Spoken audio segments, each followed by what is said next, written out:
বাঙালি সমাজ যখন ধর্মীয় প্রতিবন্ধকতায় আবদ্ধ ছিল, তখনই বাঙালি নারীদের মুক্তির জন্য লড়াই করেছিলেন বেগম রোকেয়া।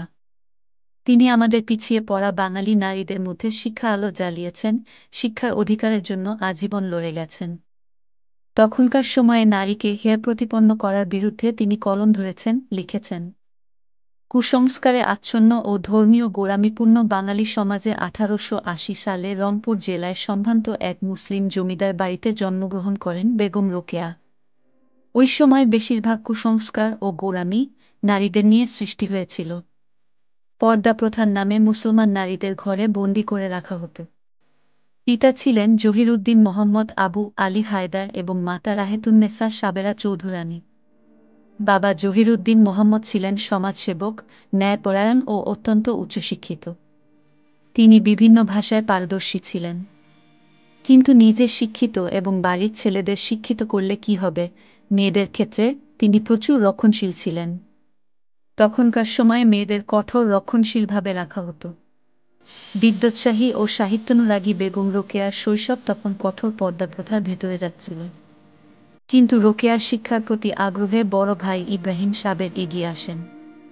বেগম রোকেয়ার আরও 2 জন বোন ও 3 জন ভাই ছিল। বড় ভাই ইব্রাহিম সাবের রোকেয়ার বড় বোন করিমুন্নেসাকেও পড়িয়েছিলেন। তখনকার সময়ে বাড়ির ছেলেদের লেখাপড়াকে বেশি গুরুত্ব দেওয়া হতো, তাদের লেখাপড়ার জন্য সর্বোচ্চ সুযোগ দেওয়া হতো। বাড়ির ছেলেরা পাঠশালার শিক্ষা থেকে শুরু করে মুক্ত জ্ঞান চর্চার সুযোগ পেলেও মেয়েরা তা থেকে সবসময় বঞ্চিত হতো। বড় বোন করিমুন্নেসার ছোট ছেলে রোকেয়ার চেয়ে মাত্র 1 বছরের বড় ছিল। তাই বড় বোন সকলের রক্তচক্ষু এড়িয়ে নিজের সন্তানের সাথে রোকেয়ারও পড়ালেখার ব্যবস্থা করেছিলেন। তাছাড়া ভাই ইব্রাহিম সাবেরের অবদান অতুলনীয়। দিনের আলোতে যখন জ্ঞান চর্চা নিষিদ্ধ, তখন তিনি রাতের আঁধারেই বোনকে পড়ানো শুরু করলেন। প্রদীপের মৃদু আলোতে 2 ভাই বোন পড়াশোনার নতুন দুনিয়ার সাথে পরিচিত হতে থাকে। শিক্ষালাভ ও মূল্যবোধ গঠনে বড় 2 ভাই ও বোন রোকেয়ার জীবনকে প্রভাবিত করলেও তার আসল শিক্ষা শুরু হয়েছিল স্বামীর সাহচর্যে।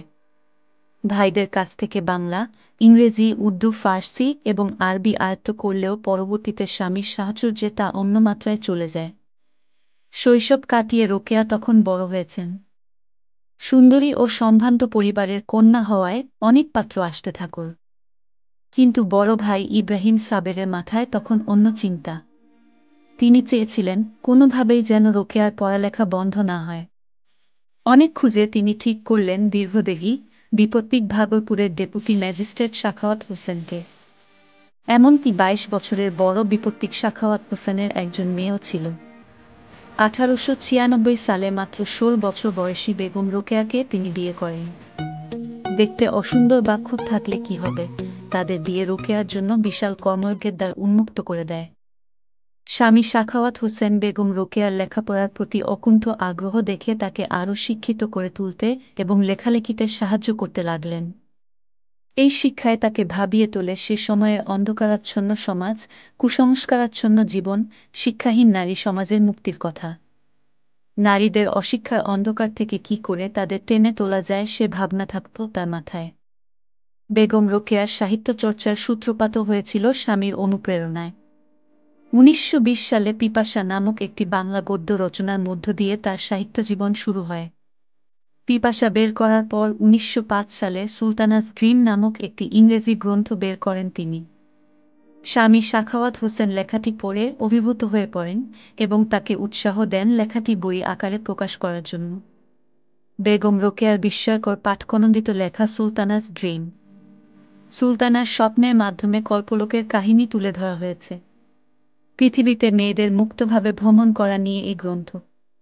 বইয়ে লেখা কল্পরাজ্যে মেয়েরা অধিক নিরাপদ, মারামারিমুক্ত, অশান্তিমুক্ত। এই গ্রন্থে বেগম রোকেয়া একটি ইউটোপিয়ান জগতের কল্পনা করেছেন। যে যুগে নারী শিক্ষার কোনো ব্যবস্থা ছিল না, সে যুগে এসে সুলতানাস ড্রিম যেন অকল্পনীয় হলেও সত্যি।